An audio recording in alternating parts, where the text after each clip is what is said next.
Hi everybody, welcome to Chris Cooks. So happy to have you join me today. I am making dessert. If I'm gonna make dessert, I don't want it taking me more than 5 minutes. It can cook for however long it needs to, but assembly time, 5 minutes tops. That's what this is. I'm making a wild berry dump cake. It's got some chocolate, pistachio, very easy, grain-free, gluten-free, dairy-free, all that stuff. Let's get to it.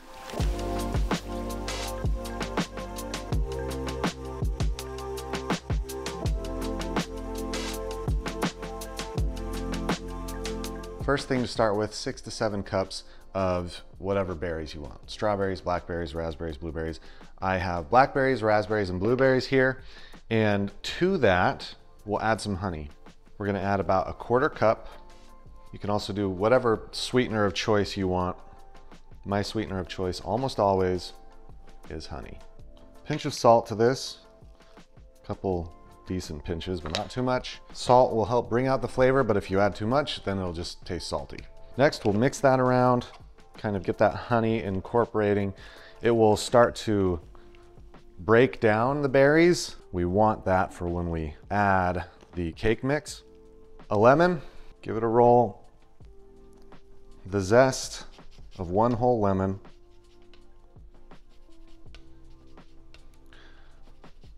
This will end up being like 1 to 2 teaspoons.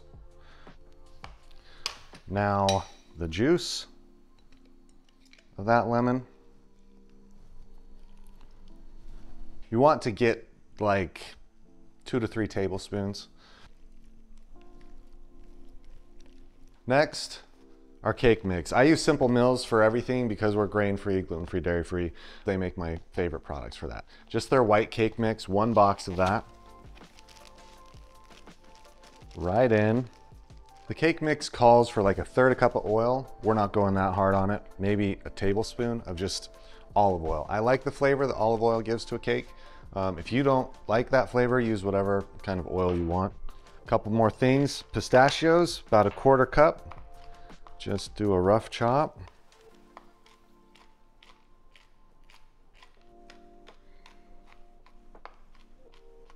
Right in to our bowl, and then a 1/4 cup of baking chocolate. I use Hue chocolate, again, for dietary restrictions. I think it's the best. This one, I want there to be small pieces, I want there to be big pieces, so I'm not going to be very careful with that, just like this is perfect. Stir that all to combine it until you have a uniform texture. You should not see any dry ingredients. The thing that I love about this cake, it's very heavy on the fruit and less heavy on all of the other stuff that's added into it. And that's kind of my approach in general to food, real ingredients as much as possible, you know? And I'm not a big stickler on that. I think that it's fun to have cakes and candy and all that stuff, but in general, I think the more real food you can eat, the better you're gonna feel. Now we want to grease our baking sheet. You can do like avocado oil spray, olive oil spray, just spread on butter if you're not dairy free. My favorite is actually this. For this cake, this is bacon grease. I think that the smokiness that comes out of bacon grease is amazing with this cake. Trick my mom taught me for greasing a baking pan. It's just a plastic sandwich bag. Grab your grease and spread it on. The plastic won't absorb any of the grease, so you're not gonna lose any.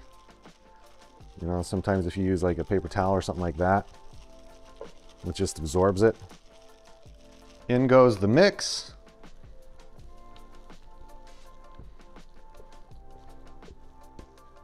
Spread that out nice and evenly.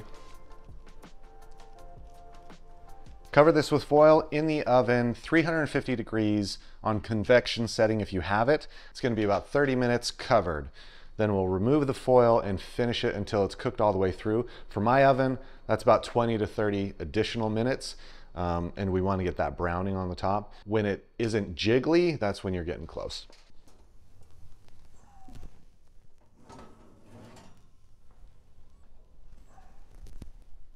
This has sat now for about 20-30 minutes to cool down. Things have settled a little bit. If you just dig right into this right out of the oven, obviously you're going to destroy your mouth. But let's take a look. The thing that I love about this cake, it turns out very almost custard-like.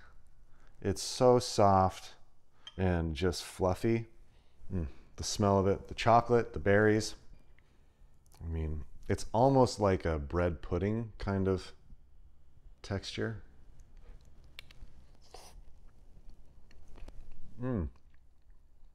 I love it. I love it.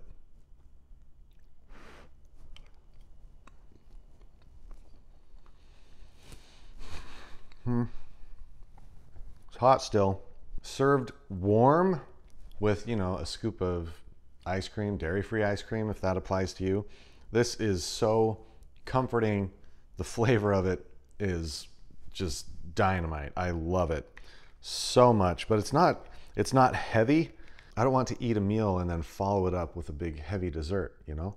You could also chill it overnight, and it makes a great breakfast because it's a lot of berries. It doesn't have a bunch of extra junk in it. You know, add a little protein on the side, and this is just a great way to finish a meal or start your day. I would love to know what you think about this. Give it a try. Let me know in the comments. The full recipe is also linked down below. Make it for somebody that you care about. That is yummy.